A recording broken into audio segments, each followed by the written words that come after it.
Well, here we are. Today is a very big day for Factory SBR. As many of you know, Factory SBR is founded on yard carts, just racing. You know, we don't have a shop out here at Factory SBR. We're out the trailer. That's what Factory SBR, shitbox racing, all right? But that doesn't mean you can't be fast, all right? That's what I'm saying. So Factory SBR is taking a big step today. Here's normally where the trailer sits. The trailer is not there. As you can see, the trailer is behind me. The trailer is actually backed up to, that's right, the Factory SBR Speedtainer. So SBR is taking a big step up today. And we have now a C-tainer, aka the Speedtainer. That's what I like to call it now. And that's where we're gonna have our shop and everything inside of it. We just got that cart. I still need to clean it up. That's gonna be our new pit cart for the races. We got the KX85 2001 two-stroker that I got from a guy on Facebook for 400 bucks. The top end is bad on it. I'm refixing that, and then we'll have that project to work on.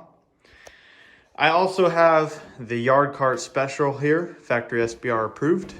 Look at that. That's how you get a seat to fit in a yard cart.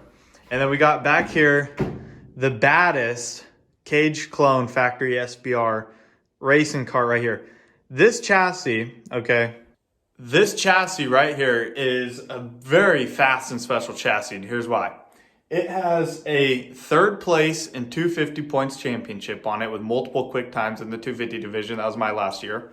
Right after that, we take it to Sunrise Speedway and it becomes a Sunrise Speedway car. The Sunrise Speedway, we have a couple dash wins on it. I was gonna have a main event win there, but I'm just gonna save that for another time. The old track promoter kind of took me out there to take the win from me. But it also has the 3-hour endurance race at Sunrise Speedway. 1,200 laps, 3 hours, 3 drivers. Me, Tanner Holmes, and Daniel Whitley.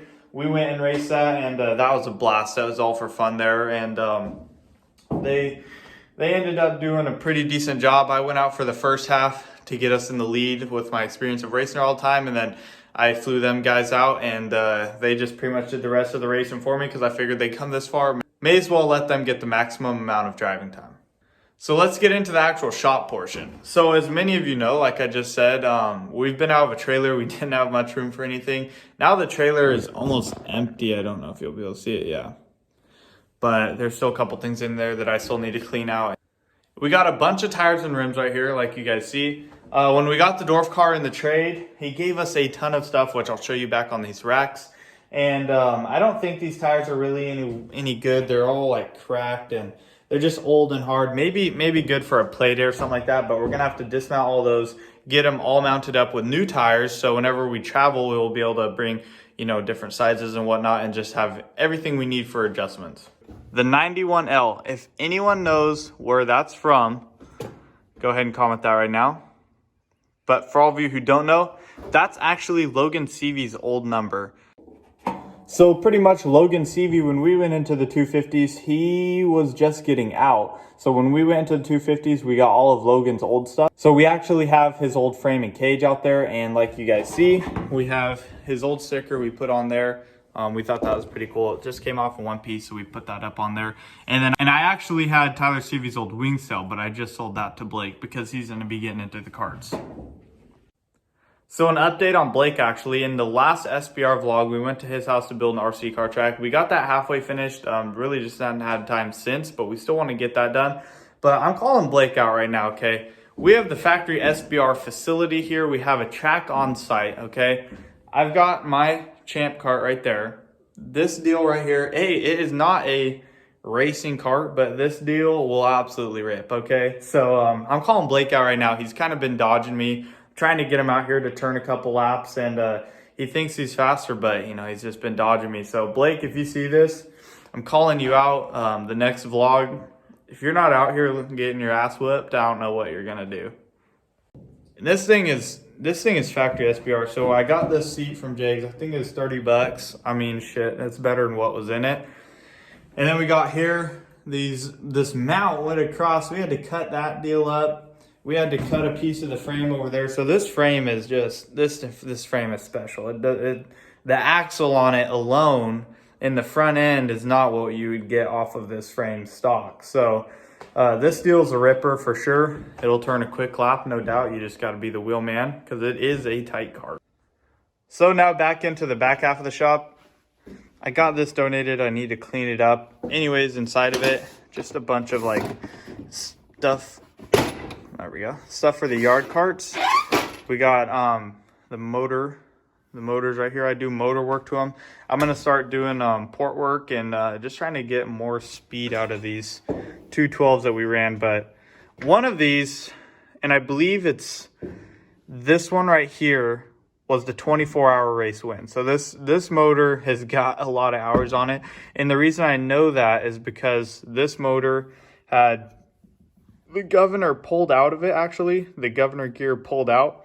And then I sealed it up with JB Weld up there. Whereas this one still has the gear in it, but the governor's not hooked up. So we got the Factory SBR 212 Predator program here. And I'd like to actually go race this cart with the new Cage Clone division that's been racing, they call them fart carts up in Roseburg, and then I guess Lakeport Indoor has a good amount of them. So I kind of wish Red Bluff would bring them back. You know, in my opinion, if you can have cheap racing, but it's still as competitive as expensive racing, I'm all for it right there, I'll tell you what. So anyways, with that trade, we got 2 rims here, 2 rims there, 2 rims back there. We got a ton of rims and tires for the Dorf car. Just a bunch of radiators, radiator fans. KX85 parts down there. We got some more spare parts over here. Oh, we got new parts right there. We got an air filter, other various parts for the Dorf car, a new exhaust system, an old axle that we have for spare, and then come around back here. And we just got more little parts and gears, of course, and the scales. That's an old wing. That's classic. That's from 250 days. But pretty much we just got a bunch of our stuff in here, and I'm excited to start vlogging you know, everything from race days with Factory SBR all the way to you know, what it's like to be out here in the shop doing the shit I do on these carts just for fun, having my friends over and coming to rip them. I want to actually get more to join the fleet. I want to get this bike finished, and I got a quad as well. Maybe we could build trails around here. I don't know. I want to do a bunch of stuff, mainly racing though. I think for sure next year we're going to run the whole Western States Dorf Car Association series. So that means we'll be in the beginning half of the year in Arizona. Then we're going to Nevada, then California for a couple races. And then we're going to go back to Oregon for one race, I think at Cottage Grove, which I've been there. Haven't raced there yet in the Dorf car. I haven't raced anywhere in the Dorf car, but I've seen a lot of these places run Dorfs, and it looks like a blast. I'm so excited. And then we're going to come back to California to finish it off. And that's with hoping COVID will be gone by then. I mean, yeah, this season's been a little weird as it is, but I want to keep you guys updated on the Dorf car when we get it back. It's currently at our motor builder Todd's shop right now, and we're getting the motor finished and mounted. The dash is wired up. It's all wired together. When it comes back, it should be running, and I'm super excited about that. I can update you guys on the progress we're doing there. More races we're going to plan to race, and I'm just going to vlog each weekend like a race weekend, and I'm super excited to do that. So that's the update today. Factory SBR is moving into the Speedtainer, and I'm actually working on merch right now. Factory SBR Speedtainer merch, my racing merch, and all kinds of stuff. But I'm super excited for the future and what we got on this channel. We got a good amount of people on TikTok I'm going to try to get to come to the channel, so just to keep growing our followers. But anyways, I'm going to go back to working on crap here and getting these 212s all dialed up, and I'll shoot some more stuff for you guys to put out next week. But I hope y'all are having a great day. And remember, just because it's a shit box don't mean it ain't fast. This is Factory SBR, Bennett here. I'll talk to y'all later.